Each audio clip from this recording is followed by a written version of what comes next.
Good afternoon, good evening, LinkedIn friends, Value First Nation. Welcome to another episode of Value First Data here with Casey and Klemen. Happy Tuesday, May 19th, 2026. How are we doing? Doing good, doing good. Thriving. Thriving indeed. I mean, as long as it freezes on that like super smiley Casey, like we'll be all right. This is a lot of pressure for me to just like make faces that it would be good frozen. Just smile for 40 minutes and you should be fine no matter when you freeze. Oh man. Yeah, good Yeah, practice you're for doing good. good practice for tonight. Yes, I wore my Lead Score Queen shirt. Clement, I don't know if you know this. I'm hosting my first in-person hug in Ooh, 2 hours. So I'm gonna leave once we're done with this. I'm gonna drive myself to a brewery, sit at a table with some orange balloons, and hope people show up. have fun. And get live feedback on things like unified business context, which is what we're talking about today. I'm sure that the conversations will be much more interesting than that at the hug. But I am interested in talking about this one after our runs at understanding unified customer view and what it takes to put one of those together, and then unified revenue view and what that takes, and putting those together. And mentioned last week working on something called the value creation protocol to help businesses understand, okay, now what, right? And the unified business context view, and maybe just strategy. I feel like it's really long, unified business context view. The concept of helping everybody understand what's next, like what's the next step, is like people are struggling, I think, with all this intelligence at their fingertips.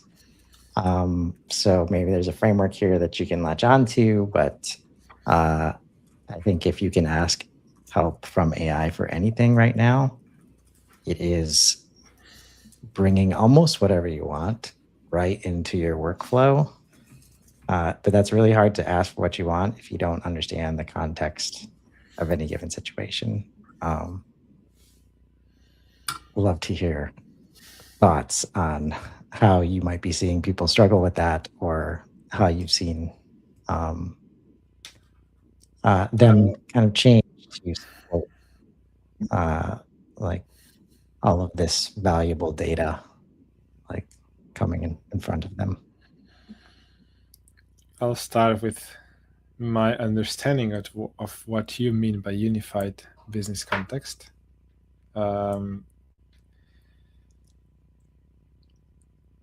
It is a struggle and it is not a solved issue, to my understanding.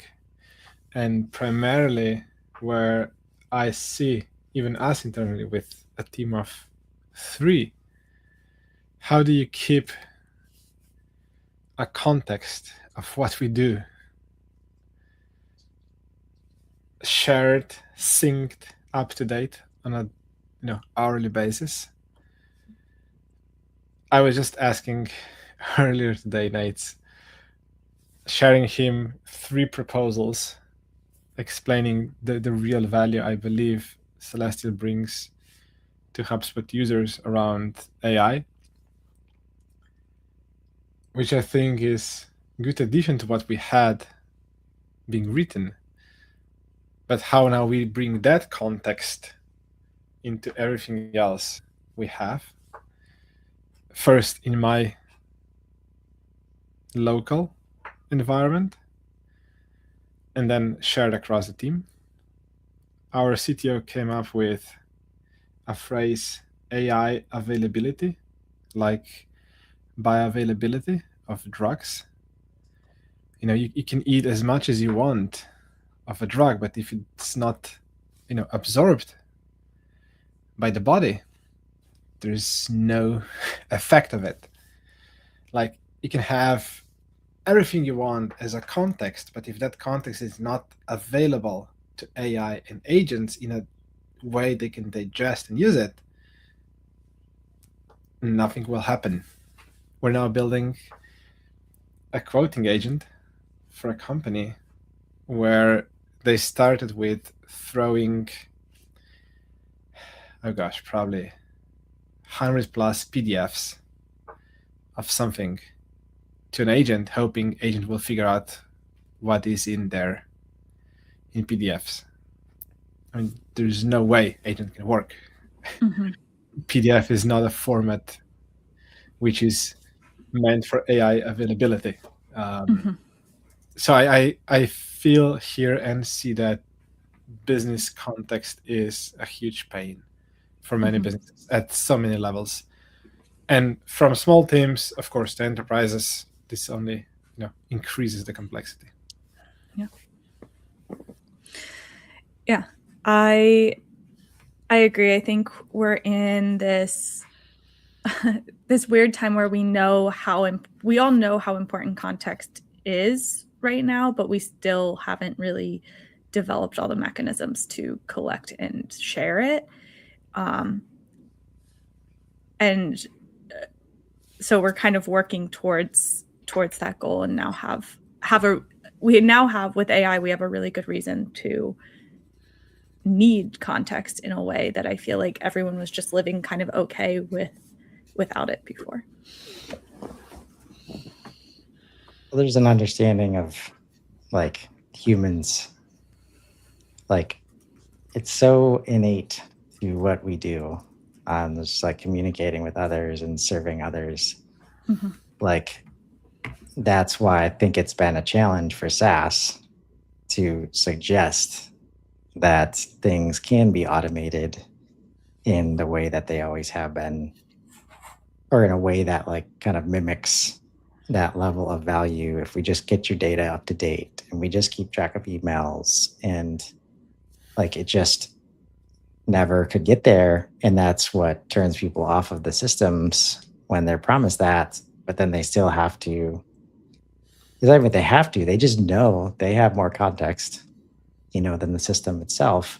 So when you're presented with like, oh, that email came in, like if I have all the context with me, like why am I going to go into the system like to do it? If Klemen's sitting right next to me and I can just give Klemen context directly, why am I going to go around like into the system and then hand it off and send links? Like it's just, and since we've like, and all that stuff, all that value flow like gets missed like on the front lines by leadership teams and managers. So there's a huge disconnect. And I think we've talked about this before, like the unified customer view, the unified revenue view, they exist at some point. And it's usually before the board meeting and we all work together to bring all these slides together. Well, that's also for unified business context too, right? Like it's the only chance you have at making any customer data or revenue data make sense is if you have an understanding what the market's doing and what changed last quarter for our business, like overall, like outside of the lens of specific customers or specific revenue flows. And that's where AI is going to struggle, just as much, if not more, if you ask it to do something outside of that. Even if you give it that deck right after the meeting, like maybe it hits for you as you're prepping for the meeting, but then right after, when there's news in the market or your customer, configuration changes, all of a sudden, like it's no longer up to date, right? And what we're seeing now, and I'm probably guilty of in some spaces, you just lean into it and you just try to overcome it with every conversation with AI. Meanwhile, the context gets further and further away, from the truth. Especially like Klemen, you were talking about, your team of 3. me and Ryan Ginsburg with a team of two. Like, it's so hard to keep this unified, but it's possible if we have, the framework, and AI can help you put it together if you do the work of understanding, okay, where is tribal knowledge right now and where is it being used? Because I'm having a lot of fun having conversations with teams where it's like, okay, anytime this person says like, well, I've been here a long time, or I've been doing this for 20 years, or we've been making this product for 20 years. The next part of the sentence is almost certainly tribal knowledge, like of some sort. And people can be very protective of that knowledge. And so how you get it out and like turn it into usable context, I think is a challenge for everybody right now. But if you want AI to work for you, we've got to figure it out. Yes, what I heard earlier today, Mateusz was telling me that what's happening now at Google and a few other big organizations, where employees are asked to give that knowledge from their brain available, and developers are asked to do that. Developers figured out that if they give all that knowledge from their head available to AI, they will be partially or fully obsolete. So what developers now started doing is giving wrong or misleading information to agents, so they can, at the end of the day, say, you see, I gave all the context to the agent and AI didn't deliver. That's why you need me. Some pretty crazy studies coming out right now of individual contributors like kind of sabotaging like AI implementations. And that's a challenge underneath, which is like when leaders are doing this to say like, just use AI to get your job done. Like it's not what's needed. And our whole goal with this series is to say like, if you present it in a way that's like, hey, we're going to make this upgrade to create these unified views so that you can do bigger, better things and create more value for the business and for yourself. Like, by the way, if you learn how to do these things, like you've had great ideas for years, you haven't been able to do it because you've been busy sending emails and calls and updating systems. You don't have to do that anymore. And now these other ideas that you have, like, here's your AI tooling that can help you get them done for us, and keeping it in the context, like there's so much opportunity there. Mm-hmm. Yeah. But I think a lot will be how you frame it, how you try to implement that, how you try to do that mindset shift. And if you communicate in the right way, people will not feel threatened. And then they will not try to sabotage. They will see the opportunity for them. Of course, there will always be, different people have different opinions and different, points of view. It will always be the case. But I think how you think about all that and how you communicate internally will make your life way easier or way harder down the road. Mm-hmm. Yeah. So let's see what we can do to help here. Because right away, it's like there's so much pain that people can align with in terms of data they can access. So not locked in data warehouses, not trapped in tribal knowledge. They might have some tribal knowledge, but I'm sure they've gotten annoyed by somebody else's tribal knowledge. And like whenever this person is gone, I can't help the customers, or we got to wait because IT says they're not available to do the thing, right?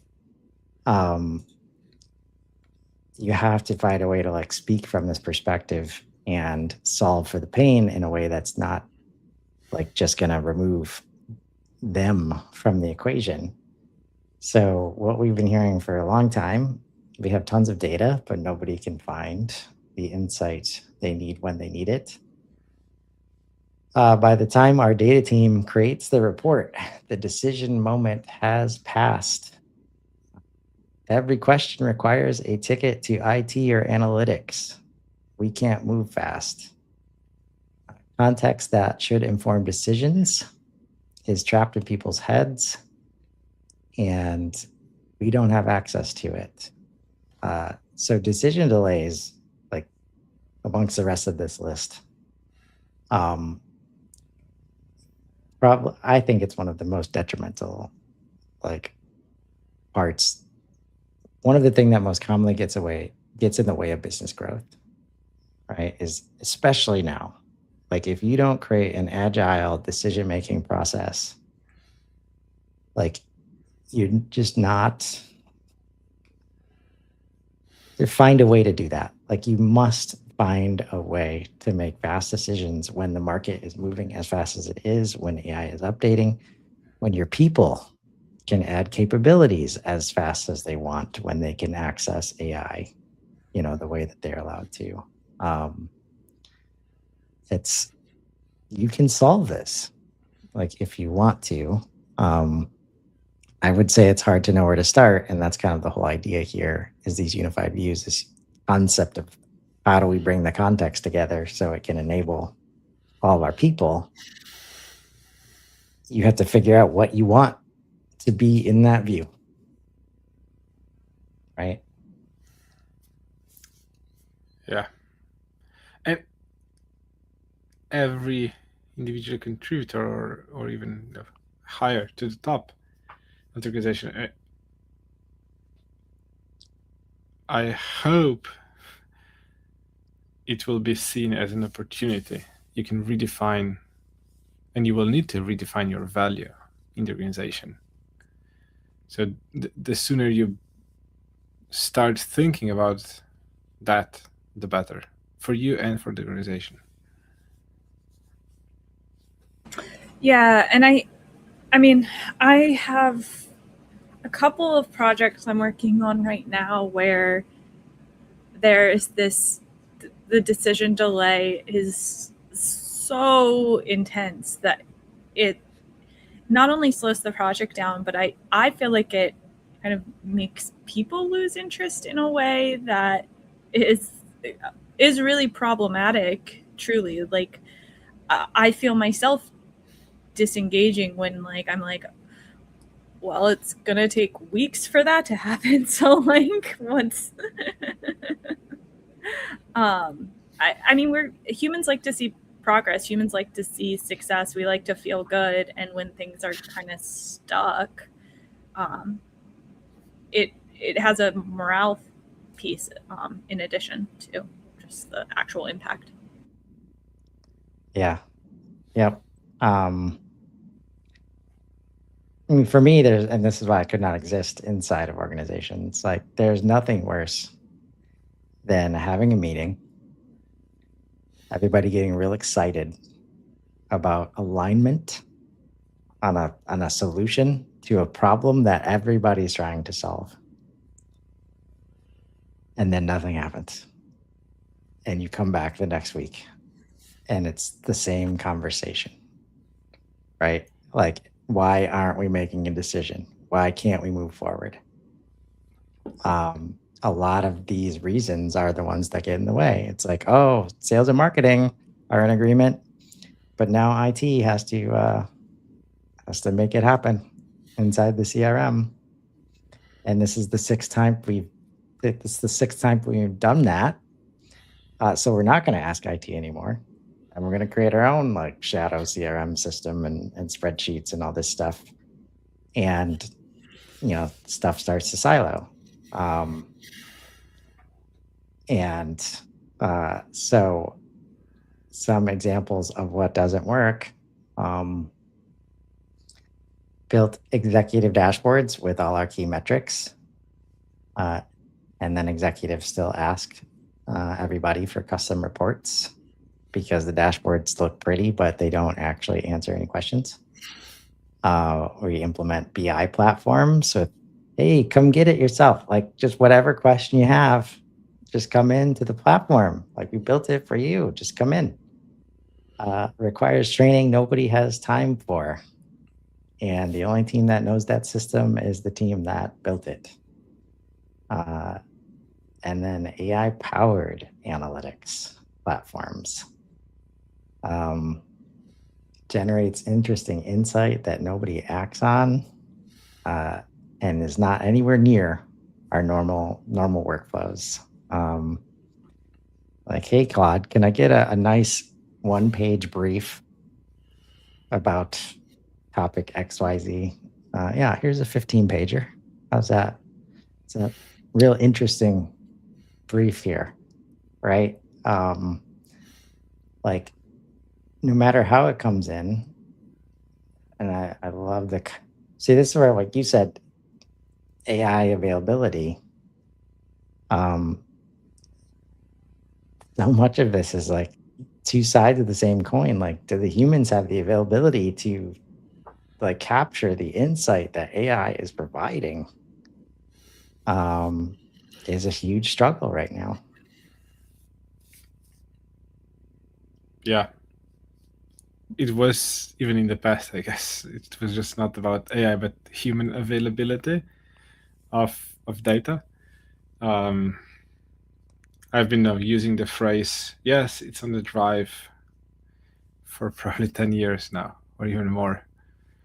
Yes, it's there, but I don't know where to find it. If you find it, let me know, send me a link, but I know it's on drive. We stored it there. So the full context is there, but anyone use it? No. Yep. That's what I've done a lot of content the last couple of years, but a lot of it has been like you said before the show started, you were asking about value creation protocol because it was on the top of your news feed or the list of the newsletter that I put out this week. And we were joking about like, yeah, it's on the list. That means it's not going to be consumed. And we both know at this point, like, it's easier and faster and more valuable to just do some content together because we learn and we get to share with others. And it's just like, talk about maximizing like time to value while creating more value. That stuff, like that consumption, right? I think learning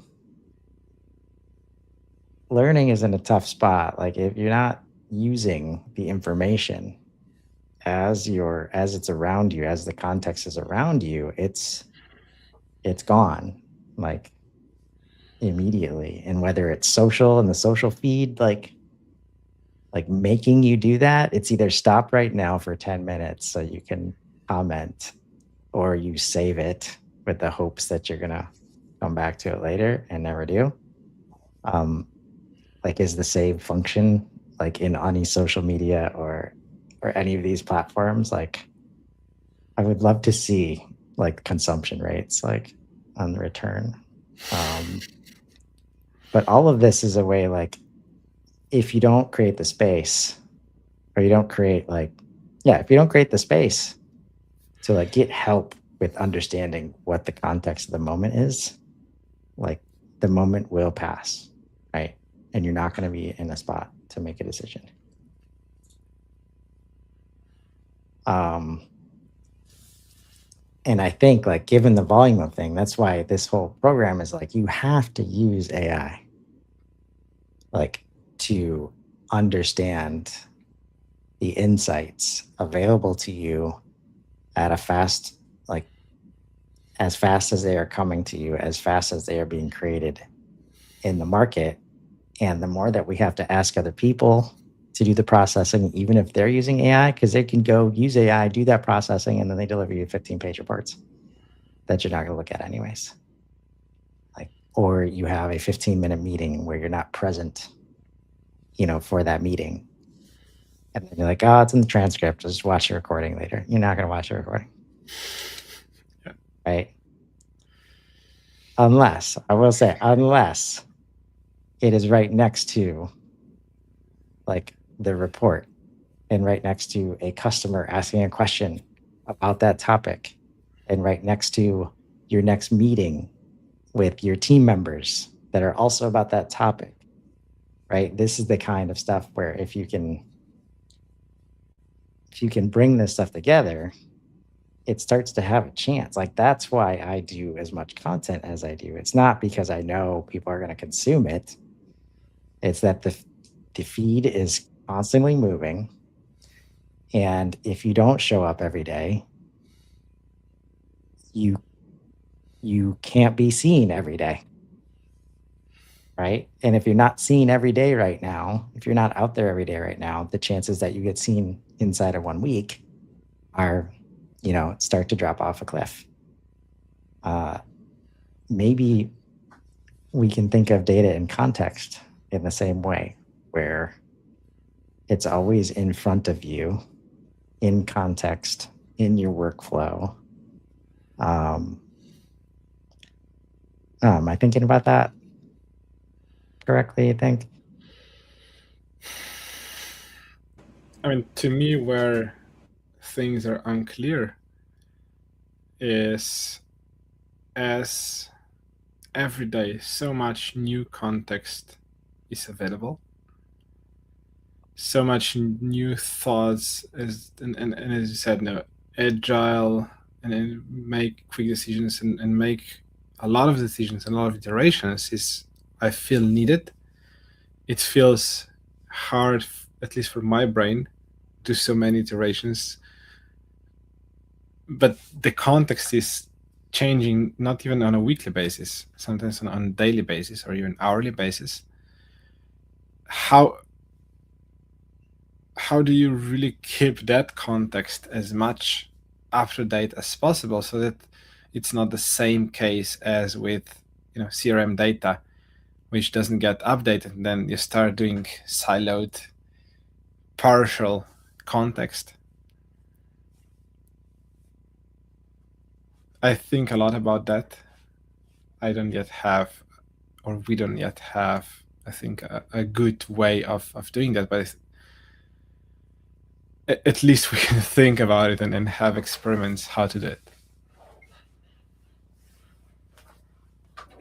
Yeah, I think this context is always, like you said, context is always moving. Like one of my favorite things about using Claude is I'm constantly adding transcripts and then having Claude kind of update the entire project context, because each time I talk to a client, like each email I have with a client is going to shift the context slightly. And it's really nice, especially when I'm using a Claude cowork type space, that now that immediately gets shared. So, not everyone is in that environment, and sometimes we do still need visibility across teams, like you said. So I agree. And one thing that's always kind of interesting too is how many times context that seems separated will actually come together in ways that you might not think to tell the finance team about some marketing decision, but the downstream effects, I don't know. Those were the first two departments that came to my mind. Yeah, I think so much of the work we do right now is getting people to ask for these moments. And there's some really good examples here. Imagine the customer org, can see usage patterns, health signals, and relationship context during the interaction. If you have this up on the screen and you're on a call, or somebody is asking for help, from other people on your team, and you can, give them contextual help instead of, oh, I think, yeah, let's go find that email somewhere in that thread. Let me just look in Outlook real quick. and it's like 5 minutes, and then you find it, and then the next week, like you're trying to find the same email, right? Operations org, AI powered pattern recognition and workflow optimization opportunities are everywhere. Like, man, Breeze is getting good. Breeze Assistant is getting really good if your data is in HubSpot. Commercial signals connected to revenue, health, and value accounting. So when you see that somebody is paying their bill, but then it's right next to a ticket where they're unhappy, right? Or it's right next to a feedback summary where they're super happy, right? The difference between those two customers is massive. And if you're just measuring, like, are they paying their bills or not, you're going to miss that. Strategic intelligence in natural language. Ask anything, get synthesized answers. Like, that's real life. I've seen leaders do this in real time. I do it in real time. Like, there's no better feeling. Like, when you can just ask the question exactly how you're thinking it. Klemen, I know still haven't unlocked voice yet for myself. But thinking through my fingers into the keyboard, I type it how I want to say it, and I don't have to curate how I'm asking to get answers that I'm looking for. And I think the hard part is where our leader is going to be in a place to just type out the question or say the question out loud. If you tell them to come into HubSpot and they're used to being in Slack all day, like, you've got to get that into Slack. Like, no matter how sexy it's going to look in HubSpot, it doesn't matter. They're not going to be there to ask that question. Mm-hmm. Right? I think that's a really hard part for me, like, because I live in a HubSpot world, like, I'm like, but if you just were in HubSpot, it would all be right there. And I can hear myself for years, really, especially, so the Salesforce integration is probably the best example. For years, people have been like, well, my sales team's in Salesforce and they want to know what emails are being clicked. And I've just been like, well, if they were just in HubSpot, it would be a lot easier. And famous last words. That's just like that's a big ask, and that might not happen for many other reasons. Like, them being able to see the email is not the most important thing in the grand scheme.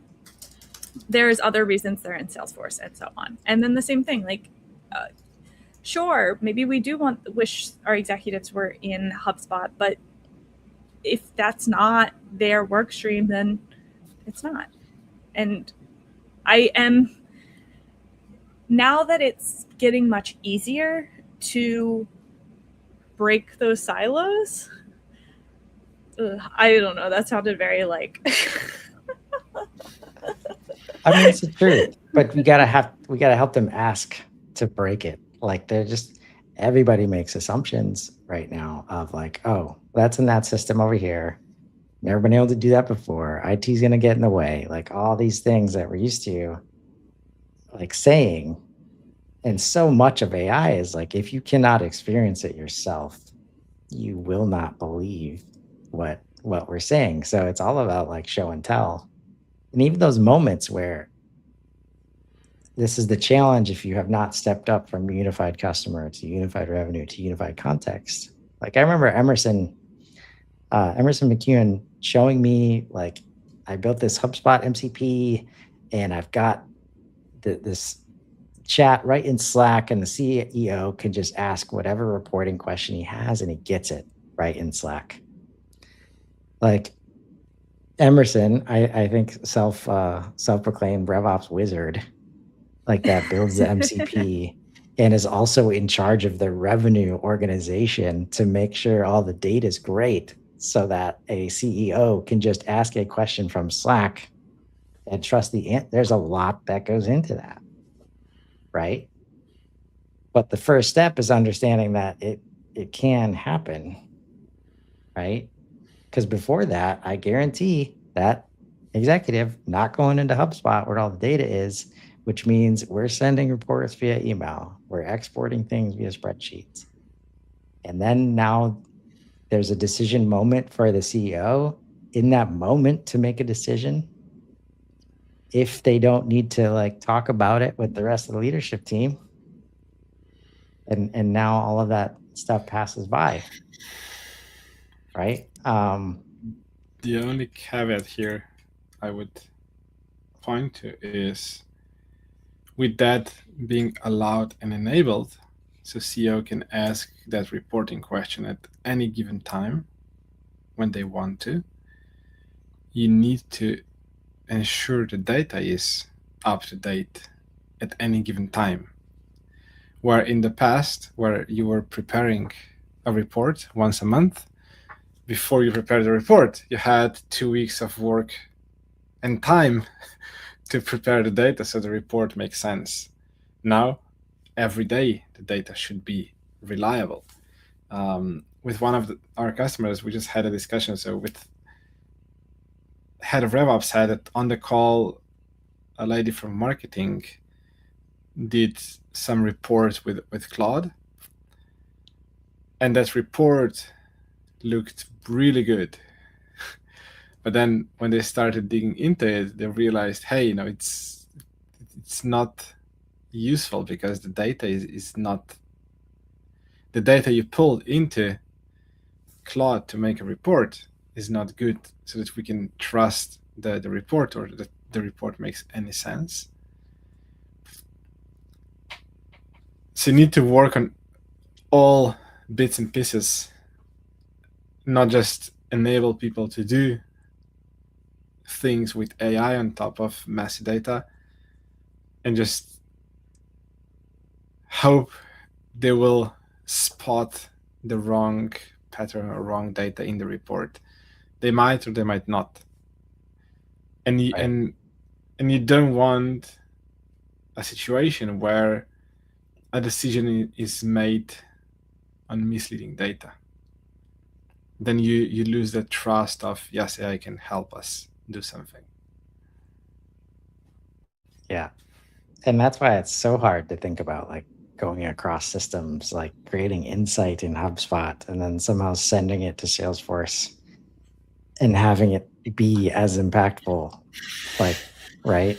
Because we've talked about this with scoring a few times, where once you put that score right next to that deal information, right next to the company information, and right next to this context, all of a sudden everybody can just go, oh, that's not right. Oh, it's not right because of this reason. Let me fix that right now. Right. And that's why, like, if you get a agreement, which you will get, like, if you just present it this way, like, do you want unified context? Of course. Do you want a unified customer view? Of course. Do you want a unified revenue view? Okay. We've settled that. Now, can we have a conversation about what this looks like? Like, one of the easiest ways to get buy-in for a self-service order portal was like the tracking information and shipping information, like the things that people are sending back and forth via email on order requests. So you get the buy-in easily. But then to your point, Klemen, where the monthly flow of data, right? And it's like, oh, okay. So the shipping team has not been filling in ship date or tracking information until this part of the month when it's due for the monthly report. Are we ready to ask that team to make sure that information is in the system every day and up to date every day? Like, if we're making this decision to put all this information in front of other people because we know they want it and we know it'll be valuable, are we prepared to do the work of building that infrastructure required, which back in the day, last year, was harder than it is right now, where you can have AI and AI agents helping with this part, but are you going to ask them to do that is the question that we're trying to help you say a resounding yes to right now. Mm-hmm. Yeah. I mean, now I really believe we're in a position where we can cross those obstacles and build those bridges. We in the past could only say, yes, we'll build the bridge when we get there. Now you can actually build those bridges to be even able to have data in sync every day. So then you can build on top of that with all the AI. Yeah. But just be careful. Like, don't shoot for the moon right away. Right. If we can't have our internal teams like consuming the insights and the intelligence, don't be selling a new kind of AI like curated report to your customers as another value prop, right? Which is this multiplication down here. Because there's honestly no faster way to lose trust right now than to put an AI generated piece of anything in front of a customer or prospect. Like they are on high alert and making assumptions that it is AI based, right? And if you haven't been able to get your team on board, like, can we ask simple questions that we should be able to get answers to without going to ask Casey or Klemen or the admin or whoever, right? Starting there. But not to mention, like those kinds of calls, those kinds of exchanges are what wear teams down. And they start making decisions like, oh, I just asked Casey a couple hours ago. Like, I don't want to bother her again, even though she's the only person that can answer this question right now. Right? Like those are the moments where teams can have these conversations out loud, use the transcript, and start getting help from AI immediately. And then you start to build on top of that. Right?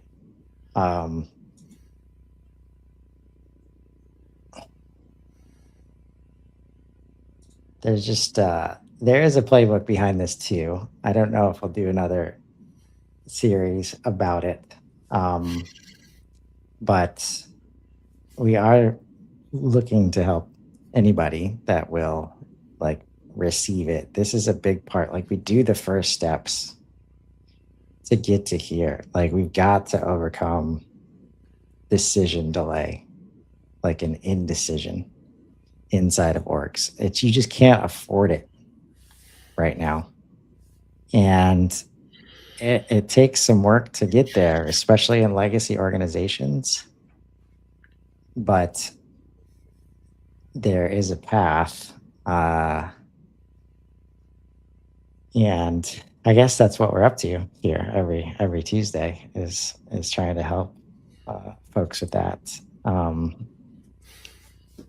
Any passing thoughts or final thoughts? Should we dive deeper into this? Do we need to help people understand what context even looks like for their organizations? Where should we go from here? I do think what context is almost the most important question right now. And it's interesting how to see and think about how it will evolve, and even like how my own work streams have evolved over the last year.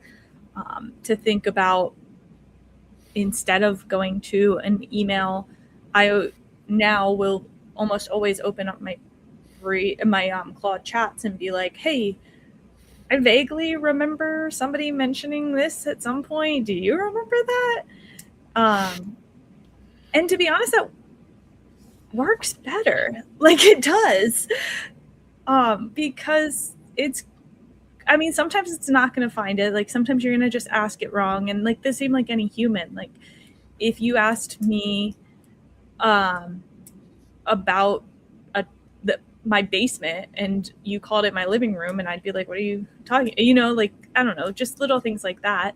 But it's just going to get better. And I think it's interesting to see what context we prioritize. as we get there. I'm in for more discussions and context for sure. Indeed. Because there's never been more context available to you folks if you just ask for it. And hopefully, we can help you do that. So we'll keep at it. Next week, I think we're all here next week since it's Tuesday. So until then, I hope everybody has a great rest of the week. Have a